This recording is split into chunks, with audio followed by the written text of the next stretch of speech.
Para jugar una partida a Santiago de Cuba, los jugadores irán llevando a cabo turnos en el sentido horario. Empezando por el jugador inicial, cada jugador moverá la ficha de coche a lo largo de la calle en sentido horario. Mover a la siguiente estrella es gratis, pero si quieres avanzar más pasos, deberás pagar una moneda por cada estrella extra que avances. Cuando un jugador detenga el coche al lado de un ciudadano, este conseguirá las ventajas que ese personaje otorga. Por ejemplo, Pedro, el comerciante de tabaco, nos dará 2 tabacos de la reserva. Conchita, la frutera, otorga 2 cítricos de la reserva. Miguel, el leñador, 2 maderas de la reserva.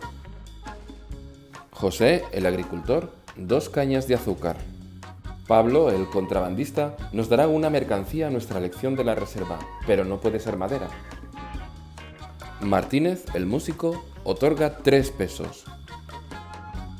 María, la bailarina, 2 puntos de victoria de la reserva. El zorro, el carterista, hará que cada uno de los demás jugadores nos den a su elección o un peso o una mercancía, excepto madera, o un punto de victoria. Alonso, el abogado, nos permitirá hacer una de las 2 siguientes acciones. O podremos apropiarnos de un edificio colocando una de nuestras fichas de propiedad en la esquina superior de ese edificio, o podremos realizar la acción de un edificio que ya sea de nuestra propiedad, aunque tenga un peón de otro jugador o nuestro encima. La ventaja que nos da tener un edificio en propiedad es que si otro jugador coloca su peón encima de ese edificio, nosotros nos llevaremos un punto de la reserva. Así que además de recibir los recursos que los ciudadanos nos van a dar, también debemos mover nuestro peón a un edificio que coincida con el color de la flor de ese personaje. No podremos colocar nuestro peón en un edificio donde ya haya otro peón, y además estamos siempre obligados a mover nuestro peón. Pero si los edificios del color que tenemos que movernos están ocupados, podemos quedarnos en el edificio en el que estábamos y volver a realizar la acción de ese edificio. Mover el peón siempre es obligatorio, pero no es obligatorio realizar la acción de ese edificio. Como os habréis dado cuenta, la flor del zorro es transparente, por lo que nuestro peón no se va a mover, pero sí podemos repetir la acción del edificio en el que está.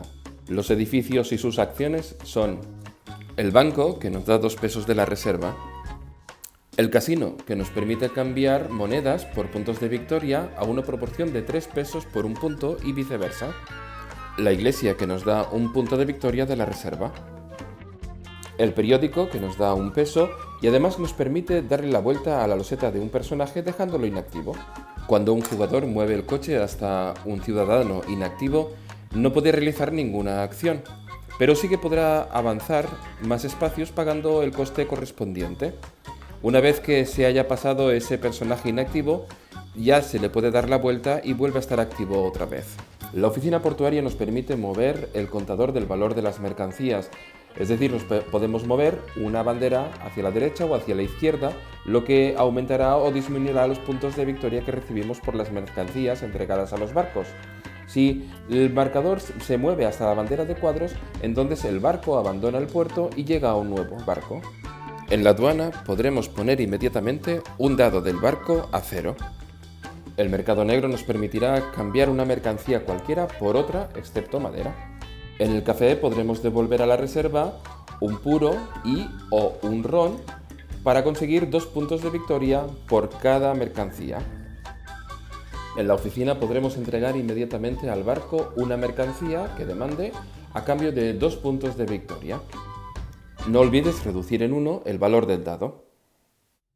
La fábrica de tabacos te permite cambiar cualquier cantidad de tabaco por la misma cantidad en puros. La destilería permite cambiar cualquier cantidad de caña de azúcar por la misma cantidad en ron. En el aserradero puedes cambiar inmediatamente 1 de madera por 1 punto de victoria y 1 peso. Cuando un jugador para la ficha de coche en la casilla del puerto, se desencadena automáticamente una ronda de carga. Empezando por el jugador que desencadenó la ronda de carga, y en el sentido horario cada jugador podrá entregar un tipo de mercancías, pero que la cantidad de esa mercancía no puede superar la que indica el dado. Por cada mercancía entregada recibiremos los puntos de victoria que nos indica el marcador de puntos. Podemos entregar madera como si fuera un comodín, sustituyendo cualquier otra mercancía. Eso sí, no puede estar mezclada con otras mercancías. Solamente si entregamos madera, solo podemos entregar madera. y a cambio solamente recibiremos un punto, independientemente de la posición del marcador de puntos. Un jugador que no quiera o no pueda cargar el barco puede pasar, pero ya no podrá cargar el barco en esa ronda. Una vez que se haya completado el barco, termina la ronda. Se retirarán los 4 dados del barco, la ficha de barco avanzará en una posición a la derecha y el jugador que desencadenó el final de la ronda cogerá los 5 dados, los volverá a lanzar y elegirá otros 4. Los colocará otra vez sobre el barco. El marcador de puntos se vuelve a la posición 2. Puede darse el caso de que un barco no se complete. Entonces se continúa la ronda normalmente, pero el marcador de puntos avanzará un valor. Si el marcador de puntos alcanza la bandera de cuadros, se desencadena el final de la ronda. Entonces se reemplaza el barco y llega uno nuevo. Puede darse el caso de que un jugador no pare el coche en el puerto. En ese caso, el marcador de puntos también avanzará una posición. Cuando el séptimo barco se haya completado, la partida termina. Los jugadores pueden cambiar las mercancías que les hayan sobrado por puntos. Cada 3 mercancías, un punto, incluida la madera. El jugador que haya conseguido más puntos será el vencedor de Santiago de Cuba.